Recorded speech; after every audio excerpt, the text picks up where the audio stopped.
il y a un autre extrait, le ginkgo, qui aide tout particulièrement à supporter les effets secondaires de la radiothérapie. Est-ce que tu peux nous expliquer le ginkgo, ce ginkgo doré qui est très différent du ginkgo qu'on trouve sur le marché? Oui, ce n'est pas une création de Mirko, c'est une observation. Nous avions une malade, je me souviens, qui avait un cancer du sein. Et Mirko lui avait donné, elle avait aussi, je ne sais pas, un autre problème, mais Mirko lui avait conseillé de prendre du ginkgo. Et quand elle a pris du ginkgo, la fibrose radique, c'est-à-dire induite par les rayons, cette fibrose a disparu. Et ça a attiré l'attention d'un médecin. Et il a attiré notre attention, et à ce moment-là, on a étudié le ginkgo comme radioprotecteur. Et effectivement, c'est un produit qui n'inhibe pas les bienfaits de la radiothérapie, mais qui inhibe les effets secondaires néfastes de la radiothérapie.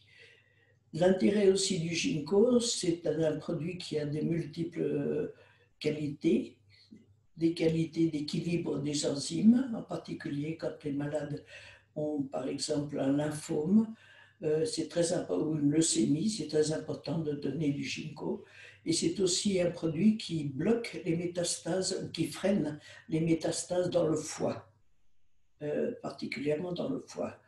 Je pense qu'au cours du temps et au cours des études, on développera peut-être d'autres aspects du ginkgo. Mais pour l'instant, à coup sûr, c'est un radioprotecteur, c'est un inhibiteur des métastases au foie et c'est un produit qui régule certaines enzymes qui participent à la cancérogénèse. À propos du ginkgo, donc la Fondation Beljanski, en ce moment, a un programme de recherche très intéressant sur comment le ginkgo, certaines RNAs du ginkgo pourraient empêcher l'angiogénèse du mélanome.